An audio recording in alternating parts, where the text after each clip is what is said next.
प्यारे बच्चों, 12th class की भूगोल की कक्षा में आपका स्वागत है। आज हम दूसरे अध्याय के अंतर्गत जनसंख्या के विश्व वितरण का अध्ययन करेंगे। इसमें सघन जनसंख्या वाले प्रदेशों का वर्णन आपको कल बता दिया गया था। दूसरा टॉपिक है आज आपका मध्यम जनसंख्या वाले प्रदेश। देखिए, मध्यम जनसंख्या वाले प्रदेश वे प्रदेश होते हैं जहां 11 से 50 व्यक्ति प्रति वर्ग किलोमीटर में रहते हैं, अर्थात प्रति 1 वर्ग किलोमीटर में रहने वाले लोगों की संख्या 11 से 50 तक। ये प्रदेश अति न्यून तथा सघन जनसंख्या वाले प्रदेशों के बीच फैले हुए होते हैं, यानी बहुत कम जनसंख्या वालों से और बहुत अधिक जनसंख्या वाले प्रदेशों से बीच वाले प्रदेश होते हैं। ठीक है, जैसे इसमें सबसे पहले दिया है एशिया। देखिए, इसके अंतर्गत पश्चिमी चीन, दक्षिणी भारत, कंबोडिया, थाईलैंड व म्यांमार में मध्य जनसंख्या घनत्व पाया जाता है। इसके अंतर्गत दूसरा है आपका यूरोप।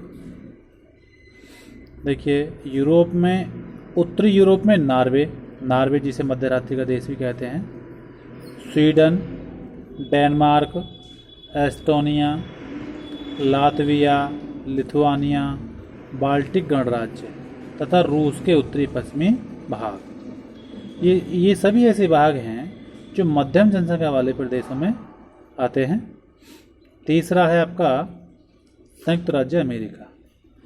देखिए, संयुक्त राज्य अमेरिका के पश्चिमी तथा मध्य भागों में जनसंख्या का साधारण घनत्व पाया जाता है। संयुक्त राज्य अमेरिका का क्षेत्रफल ज़्यादा है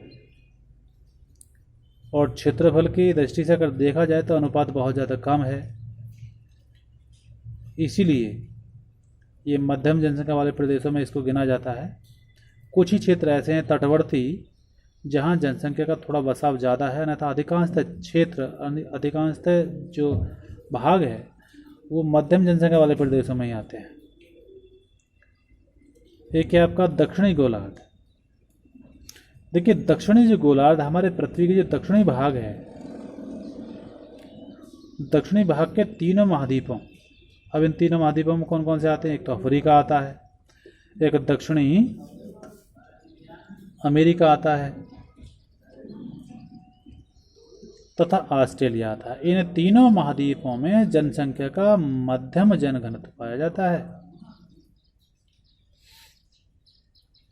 इनमें अफ्रीका के उत्तरी तटीय भाग, जो अफ्रीका महाद्वीप है, जिसको अंधेरा महाद्वीप भी कह देते हैं, तो उसका उत्तरी तटीय भाग जो महासागर के किनारे फैला हुआ है। नील नदी के तटीय भाग, जो अफ्रीका महाद्वीप से होकर के नील नदी गुजर रही है, इसे हेरोडोटस ने वरदान साबित कहकर पुकारा है। उसके आसपास का भाग, क्योंकि नील नदी जो है बहुत उपजाऊ है और वहाँ इसीलिए जनसंख्या का बसाव थोड़ा सा ज़्यादा है। एक है नाइजीरिया, दक्षिण अफ्रीका के कुछ क्षेत्र, उत्तर पूर्वी ब्राज़ील, वेनेजुएला, मध्यवर्ती चिली सम्मिलित किए जाते हैं।